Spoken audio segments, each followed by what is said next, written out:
আসসালামু আলাইকুম। জি ভাই, জি আসসালামু আলাইকুম। আসসালামু আলাইকুম। ওয়ালাইকুম আসসালাম। জি ভাই, ভালো আছেন? আলহামদুলিল্লাহ, আল্লাহ রাখছে। আলহামদুলিল্লাহ। জি বয়ান প্রায় আধা ঘন্টা হয়ে গেছে। জি আপনি আপনি আইবি সরাসরি ইনশাআল্লাহ, মানুষ অপেক্ষা। জি জি জি। আসসালামু আলাইকুম। চলে আসছে কাছাকাছি। আল্লাহ, আমি দ্বীনের বিষয়ে আপনার কাছে অটলতা চাই, অটলতা ওয়াল আজিমাতা আলার রুশদি। আল্লাহ, আমি হেদায়েতের উপরে আজিমতের সাথে থাকতে চাই। আল্লাহ, আমি হেদায়েতের উপরে অটল অবিচল থাকতে চাই। সুবহানাল্লাহ বলেন। কিসের উপরে বলেন? কিসের উপরে বলেন? আল্লাহ বলেন আমাদেরকে মৃত্যু পর্যন্ত হেদায়েতের উপর অটল রাখুন। বলেন আমিন। এটা গুরুত্বপূর্ণ একটি দোয়া। এরপরে নবীজি কি বলে জানেন? আল্লাহর রাসূল বলে, সাদ্দাত তুমি বলবা, আল্লাহুম্মা ইন্নী আসআলুকা কলবান সালিমা। আল্লাহ, আমাকে একটা জান্নাতি দিল দিয়ে দেন, জান্নাতি দিল। ওয়া লিসানান সাদিকা। আল্লাহ, আমাকে একটা সত্য জবান দিয়ে দেন। সুবহানাল্লাহ বলেন। দেখেন নবীজি সাহাবীর কি দোয়া শিখাইতেছে। তুমি আল্লাহর কাছে চাইবা, আল্লাহ আমি আপনার কাছে একটা সত্য জবান চাই, একটা সত্য জিহ্বা চাই।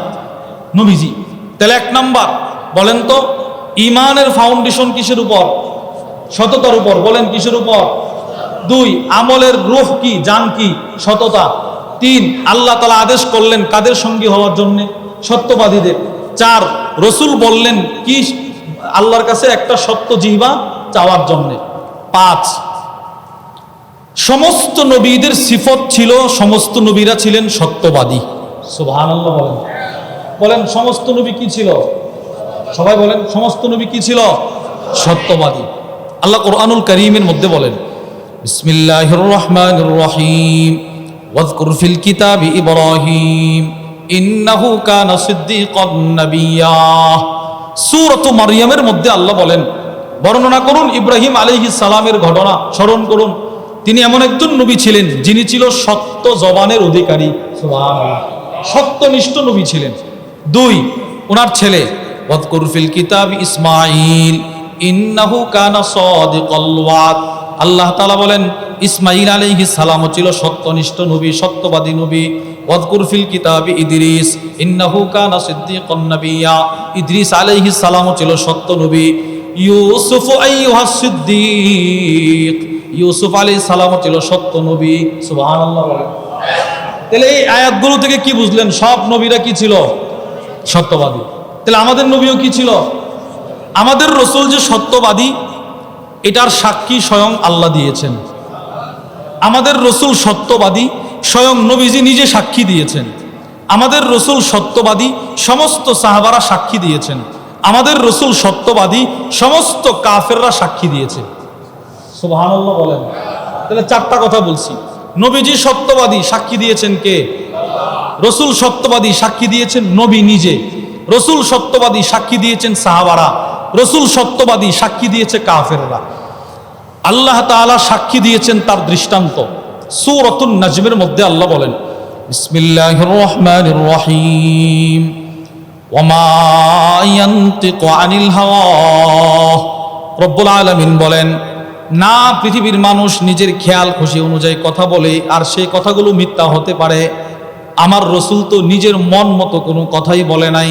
তিনি রাতেও যেই কথা বললেন সেটাও ওয়াহি, দিনেও যেই কথা বললেন সেটাও ওয়াহি।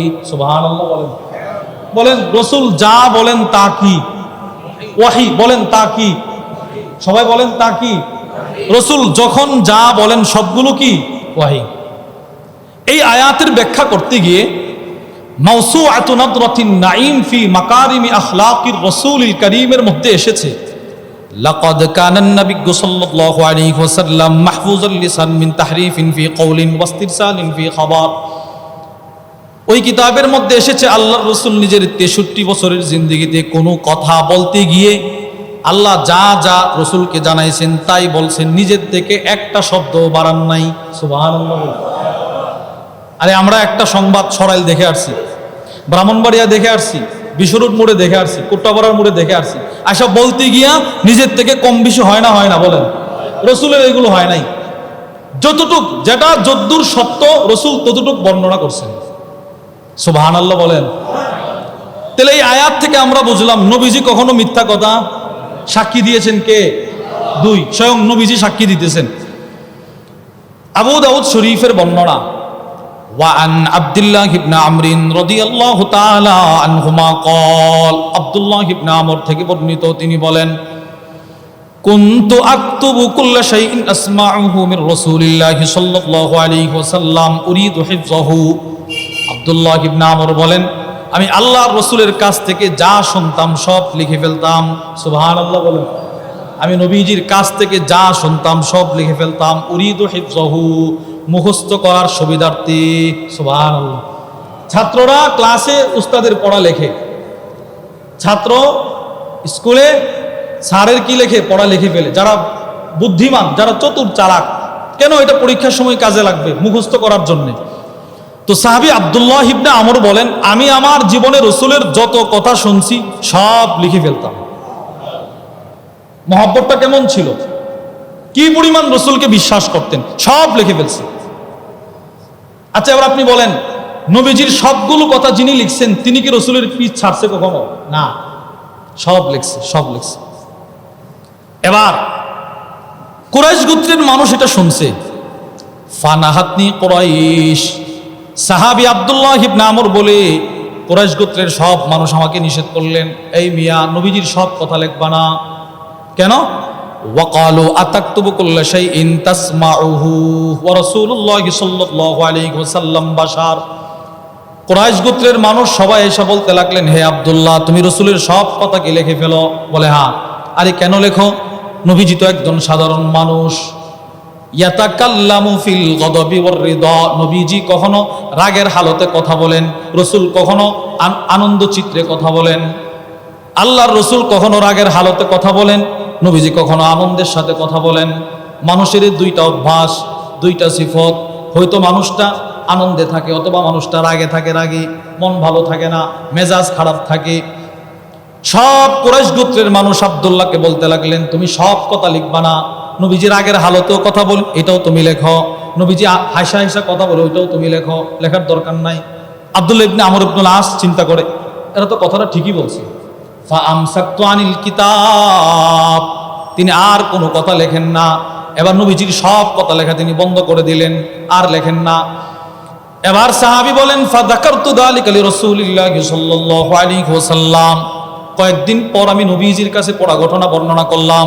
ইয়া রাসূলুল্লাহ, আপনার সব কথা আমি লিখতাম, কিন্তু এই কুরাইশ গোত্রের মানুষ আমাকে বলছে সব নাকি লেখার দরকার নাই, আপনি হেসে হেসেও কথা বলেন, রাগের হালতেও কথা বলেন, সব লেখার দরকার নাই, এজন্য আমি লিখি না। নবীজি কষ্ট পাইছে। এবার রসুল কি বলে দেখেন, ফাআউমা আবি উসবুহি ইলা ফি, রসুল নিজের শাহাদাত আঙ্গুলিটা এইভাবে রসুল নিজের মুখের দিকে দিলেন। সুবহানাল্লাহ বলেন। এইভাবে এইভাবে রসুল এইভাবে দিছে। নবীজি এইভাবে দিয়া রসুলের মুখের দিকে হাতটা দিয়া বলতেছেন, ফাওয়াল্লাযী নাফসি বিয়াদিহি, ওই আল্লাহর কসম যে আল্লাহর হাতে আমি মুহাম্মদ সাল্লাল্লাহু আলাইহি ওয়াসাল্লামের জান, ওই রবের কসম, তুমি আমার কাছ থেকে যা শুনবা সব লিখে ফেলবা, সব লিখে ফেলবা, সব লিখে ফেলবা। আমি রাগের হালতে কথা বললে ওইটাও তুমি লিখবা, আমি হেসে হেসে কথা বললে ওইটাও তুমি লিখবা। কেন লিখবা জানো নি?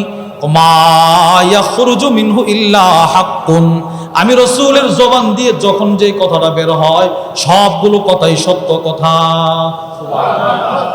বলেন, সব কথাই কি কথা? তাহলে আমার রসুল হেসে হেসে কথা বললেও কি? সবাই বলে না। আমার রসুল রাগের হালতে কথা বললেও কি? এবার আমার রসুল দিনের আলোয় কথা বললেও সত্য, আমার নবীজি রাতের অন্ধকারে কথা বললেও সত্য। সুবহানাল্লাহ। রসুল সব সময় সত্য কথা বলতেন, সব সময়। নবীজি হেসে হেসে রসিকতা করে কোনো কথা বলছে ওইটাও সত্য। শামাইলুত তিরমিজির বর্ণনা, হাসান রাদিয়াল্লাহু তাআলা আনহু বর্ণনা করেন, ওয়ানিল হাসান রাদিয়াল্লাহু তাআলা আনহু قال, হাসান থেকে বর্ণিত, তিনি বলেন, আতাত আজুজুন নবী সাল্লাল্লাহু আলাইহি ওয়াসাল্লাম, এক বৃদ্ধা মহিলা নবীজির দরবারে আসছেন। বড় এক মহিলা নবীজির দরবারে আসছে। ফাকালাত ইয়া রাসূলুল্লাহ, এসে বলতে লাগলেন হে আল্লাহর রাসূল, কি? উদউলি আইয়ুদখিলানি আল্লাহুল জান্নাহ, আপনি তো নবী, আপনি একটু আল্লাহর কাছে আমার জন্য দোয়া করে দেন, আল্লাহ যেন আমাকে আল্লাহর জান্নাতের বান্দা বানায়া দে, আল্লাহ যেন আমাকে জান্নাতের বান্দি, আমাকে জান্নাতে ঢুকায়া দে, একটু দোয়া করে দেন। বৃদ্ধা মহিলা নবীর কাছে দোয়া চাইছে, আপনি একটু দোয়া করেন আল্লাহ যেন আমারে জান্নাত দে।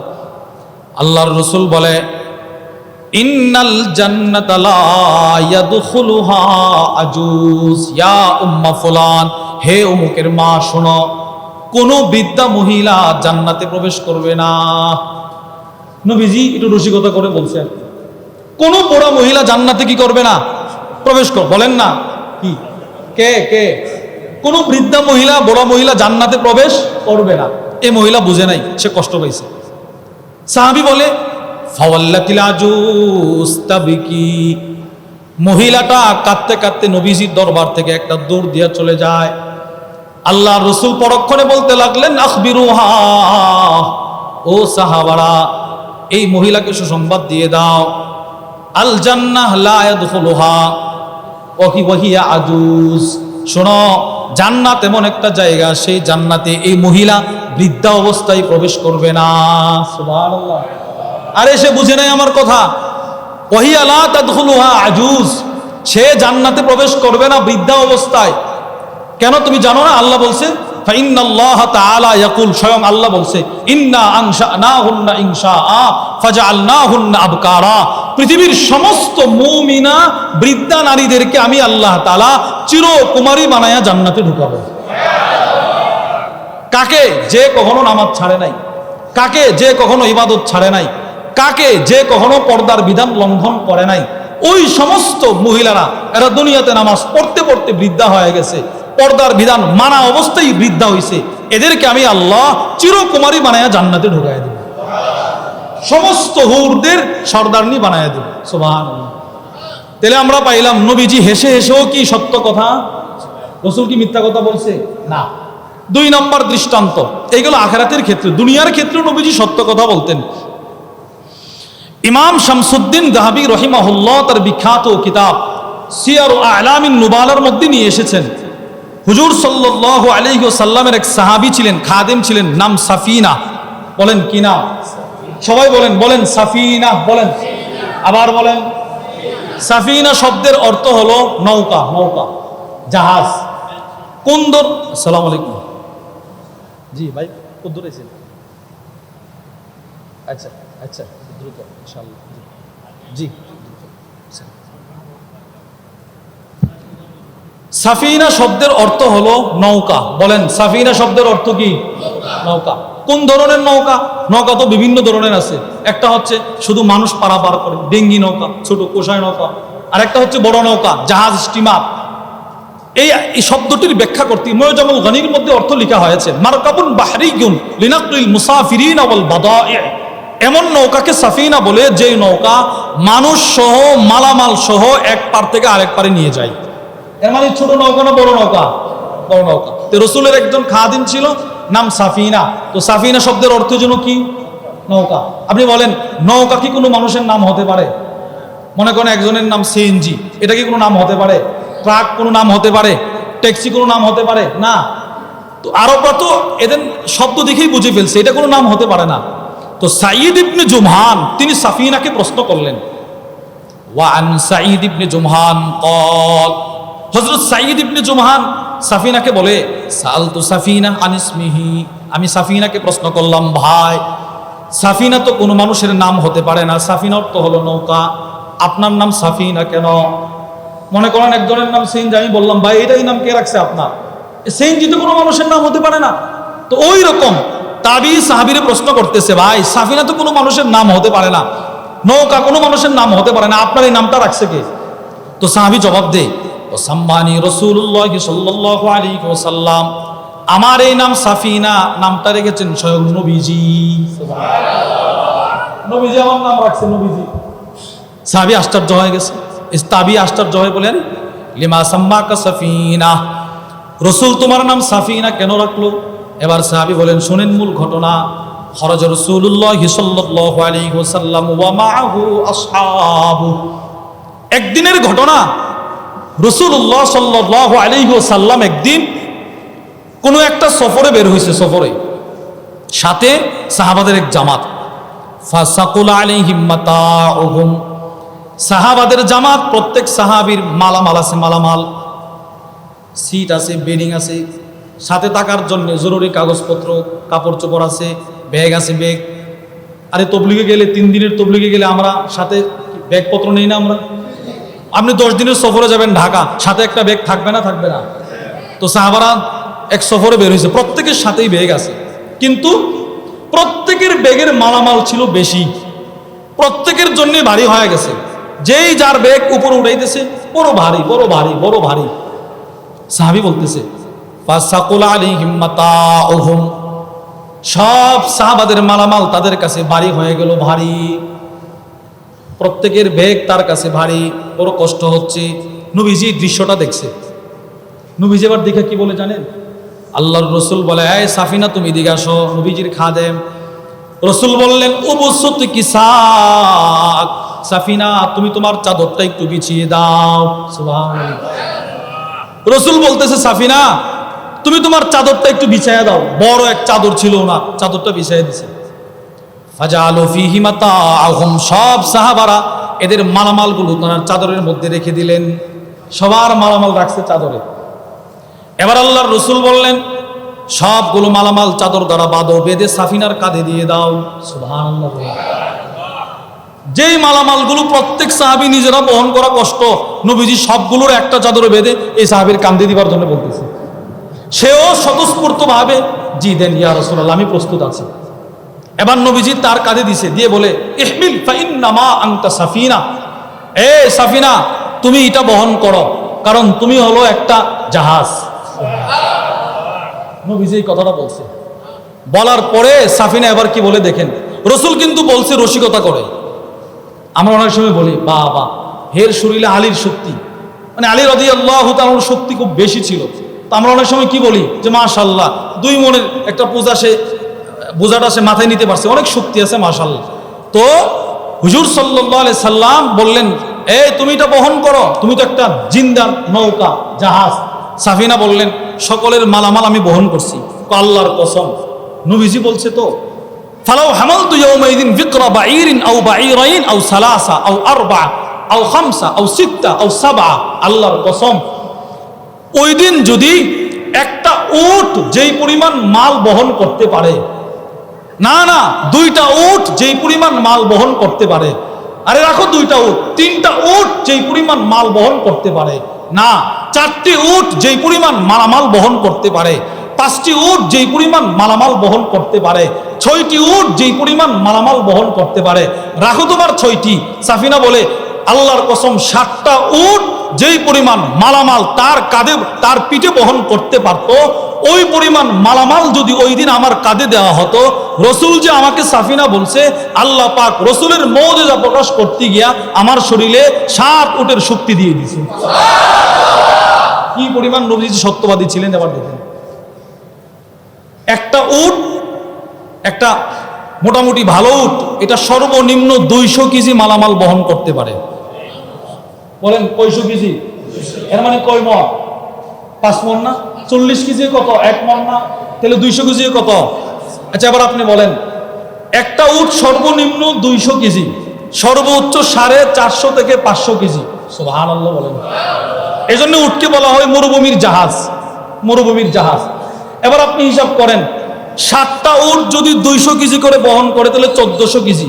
হযরত সাফিনা বলে, রসুলের মুখ দিয়ে আমাকে বানানো হয়েছে জাহাজ। আল্লাহ তাআলা আমার শরীরে এই পরিমাণ শক্তি দিছিল, ওই দিন যদি 1400 কেজি কোনো মালামাল আমার কাঁধে দেওয়া হতো, মা সাকুলা আলাইয়া, আমার কাছে কোনো ভারী মনে হতো না। তাহলে রসুল সাল্লাল্লাহু আলাইহি ওয়াসাল্লাম রসিকতা করেও যেই কথা বলতেন, সেটা কি বলতেন? বলে না সবাই, কি বলতেন? সবাই বলেন, কি বলতেন?